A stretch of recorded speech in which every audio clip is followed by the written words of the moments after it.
Salut à tous et bienvenue sur Info Plus. Aujourd'hui, nous allons plonger dans la crise actuelle du Bitcoin et du marché des crypto-monnaies. La reine des cryptos connaît une chute vertigineuse, et il est essentiel de comprendre les raisons derrière ce retournement de situation. Accrochez-vous, c'est parti. Ce vendredi 28 février, le Bitcoin a chuté sous la barre des 80 000 $ pour la première fois depuis le 11 novembre. À 2h50 GMT, il s'échangeait à 79 627 $, après une chute de plus de 25% en 6 semaines, depuis son record historique de 109 000 $ atteint le 20 janvier, jour de l'investiture de Donald Trump. Cette descente n'a pas seulement frappé le Bitcoin. En tant que première crypto-monnaie, sa chute a entraîné le marché crypto dans le rouge. Par exemple, l'Ether a perdu 10% en une journée et 23% sur la semaine, tandis que d'autres altcoins comme Ripple, Solana et Dogecoin ont également enregistré des baisses significatives, certains dépassant les 26% de pertes sur une semaine. Alors, qu'est-ce qui a causé cette baisse soudaine ? Plusieurs facteurs sont en jeu. D'abord, le climat économique incertain a poussé les investisseurs à se méfier des actifs à risque.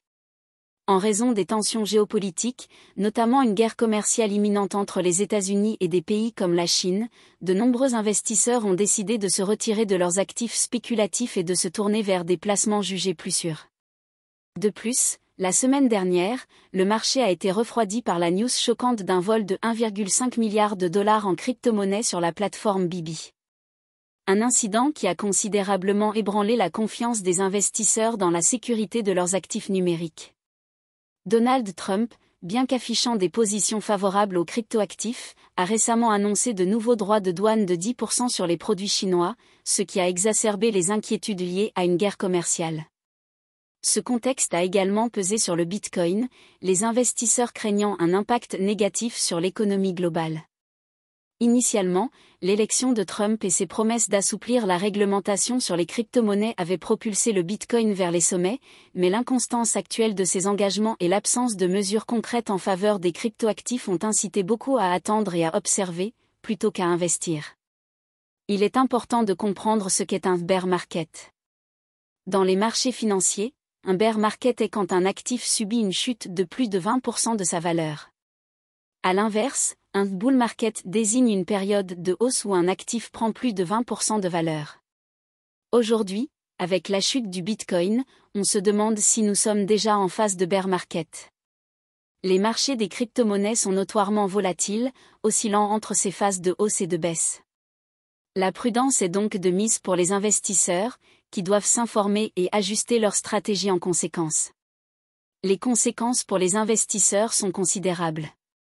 Certains pourraient être tentés de vendre leurs avoirs pour minimiser les pertes, mais se débarrasser de ces actifs en période de baisse peut aussi entraîner des erreurs.